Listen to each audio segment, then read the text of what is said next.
कोई भी व्यक्ति, चाहे वो आम हो चाहे खास हो, हर व्यक्ति चाहता है कि मुकदमेबाजी से बचें, या अगर कोई ऐसा मैटर हो जो आसानी से ख़त्म हो जाए तो ज़्यादा अच्छा होगा। किसी भी प्रक्रिया से अगर आसानी से ख़त्म हो जाए तो फ्रेंड्स, आज मैं आपको बताता हूँ कि कैसे आप कुछ मामलों को बहुत आसानी से ख़त्म कर सकते हैं। The legal service authority act 1987, विधिक सेवा प्राधिकरण अधिनियम 1987, और इस अधिनियम की धारा 20, जिसमें है लोक अदालत का प्रावधान कि लोक अदालत क्या है, के गठन का प्रावधान है,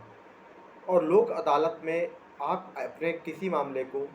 कैसे आसानी से ख़त्म कर सकते हैं। तो फ्रेंड्स, लोक अदालत के माध्यम से आप अपने कुछ ऐसे मामले जो आसानी से ख़त्म कर सकते हैं, जैसे कि विद्युत अधिनियम में मान लीजिए विद्युत चोरी का मुकदमा आपका है, कोई इंश्योरेंस से संबंधित, कोई पॉलिसी से संबंधित मैटर हो, कोई बैंकिंग से संबंधित, मान लीजिए आपके साथ बैंकिंग फ्रॉड हुआ हो, या कोई बैंक के द्वारा ऐसा कोई कार्य किया गया हो जिससे आपको कोई क्षति पहुंची हो, आपके मोटर व्हीकल एक्सीडेंट क्लेम का मैटर हो, आपके मोटर व्हीकल के जुर्माने का मैटर हो, या उपभोक्ता संरक्षण अधिनियम से संबंधित कोई मामला हो, तो ऐसे मामले हर व्यक्ति चाहता है कि इसमें आसानी से ख़त्म कर दिया जाए। बहुत लंबी कानूनी प्रक्रिया या लड़ाई क्यों लड़ी जाए, क्यों अनयूजुअली परेशान हो। तो ऐसे मामलों का समाधान आप कर सकते हैं लोक अदालत के माध्यम से। आपको एक प्रार्थना पत्र देना होगा, और वह प्रार्थना पत्र देने के बाद जिस भी दिन मान लीजिए लोक अदालतों का जो आयोजन होता है वह तहसील स्तर, जिला स्तर, राज्य स्तर और राष्ट्रीय स्तर पर किया जाता है। तो आपका जैसा भी मामला हो, कि अगर तहसील स्तर का है तो तहसील स्तर पर आपको प्रार्थना पत्र देना होगा कि हाँ, मैं अपना मामला लोक अदालत में निपटाना चाहता हूँ, लोक अदालत के माध्यम से ख़त्म करना चाहता हूँ। इसमें मैं आपको बता देता हूँ, आईपीसी के भी जो 323, 504 जैसे मामले हैं, ये भी आप लोक अदालत के माध्यम से ख़त्म कर सकते हैं। 60 एक्साइज एक्ट जो शराब से संबंधित मामले हैं, कि मान लीजिए कोई अगर अवैध शराब बनाते हुए पकड़ा गया, खासतौर पर गैंगस्टर वगैरह शामिल होंगे तो नहीं, अदरवाइज 60 एक्साइज एक्ट का भी मामला आप थोड़े बहुत जुर्माने पर आपका मामला ख़त्म हो जाएगा। या अन्य छोटे मोटे जो भी मामले हैं कि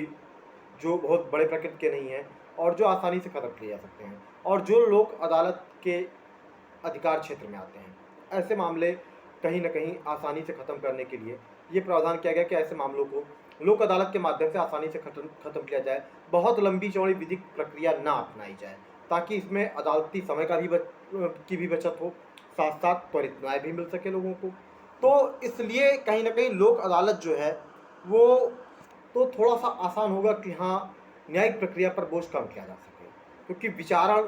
कहीं न कहीं लंबा समय लेता है, और इसमें ज़ाहिर-सी बात है कि न्यायालय का समय खर्च होता है, साथ-साथ वादकारी या चाहे प्रतिवादकारी हो, दोनों को असुविधा होती है, क्योंकि विधिक प्रक्रिया काफ़ी लंबी है। मान लीजिए आपके विद्युत चोरी का मुकदमा है, अब उसमें एट लास्ट जुर्माने पर ही मुकदमा खत्म होना है, क्योंकि विद्युत विभाग को चाहिए जुर्माना, जो भी उसकी क्षतिपूर्ति हुई है। तो अगर मान लीजिए कॉम्प्रोमाइज़ व्यवस्था के तहत एक समझौते के अंतर्गत ये आता है कि कोई मामला था विद्युत चोरी का और उसमें 5,000 रुपये पर समझौता हो जाता है, तो ज़ाहिर-सी बात है कि दोनों पक्ष का समय बचेगा और मामला भी आसानी से सुलझ जाएगा। एक मुकदमा कम होगा, न्यायालय का काफ़ी कुछ समय बचेगा।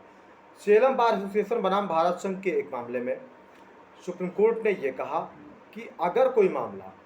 किसी भी मध्यस्थम के माध्यम से